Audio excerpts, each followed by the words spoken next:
بڑی روشنی ملتی ہے جب میں نے یہ پڑھا کہ آج سے تقریباً 5 سال قبل حضرت مولانا ابوالکلام آزاد علیہ الرحمہ جب نظر بند تھے رانچی میں، قریب کے لوگوں سے شناسائی ہو گئی تھی، ایک اجنبی شخص نے آپ کو سلام عرض کیا، آپ نے چہرہ مہرہ دیکھا، وہ غیر مقامی لگ رہا تھا، گورا چٹا لمبا پرنگا انسان، پوچھا کون ہو تو؟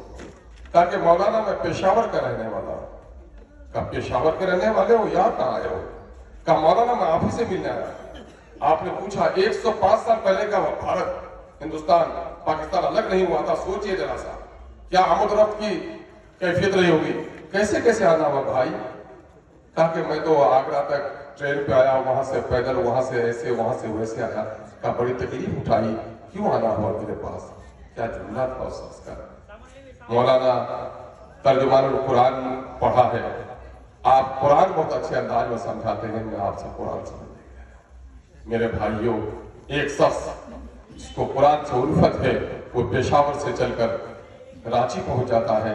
آج اللہ کا شکر ہے ہمارے بستی میں عالم ہے، لیکن ہمارا کوئی بھائی یہ کہنے کے لیے جائے کہ مولانا مجھے قرآن سمجھا دیجئے، اس کی توفیق ہم کو نہیں ہے۔ زمین کے کاغذات، مقدمے کے دستاویز کو سمجھنے کے لیے ہم وکیل اور منشی کو تو پیسہ دے سکتے ہیں، لیکن مفت میں اگر قرآن سمجھانے والا عالم بھی آ جائے تو اس کے پاس بیٹھنے کی فرصت نہیں ہے۔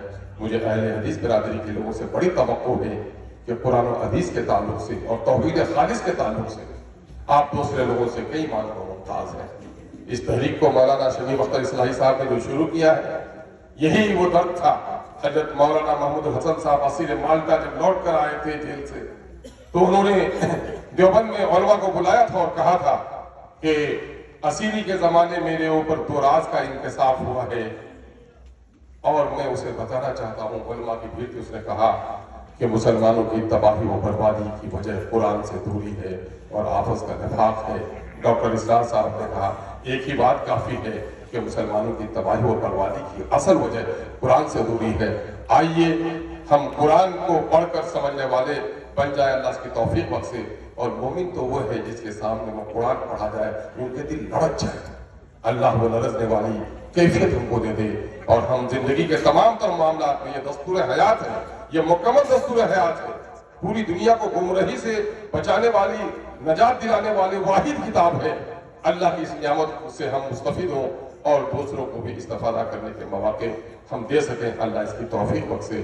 پھر ایک بار میں اراکین جلسہ کو تہ دل سے مبارکباد دیتا ہوں اور ان کی کاوشوں کو اللہ قبول فرمائے، اس کی دعا کرتا ہوں۔ وآخر دعوانا ان الحمدللہ رب العالمین۔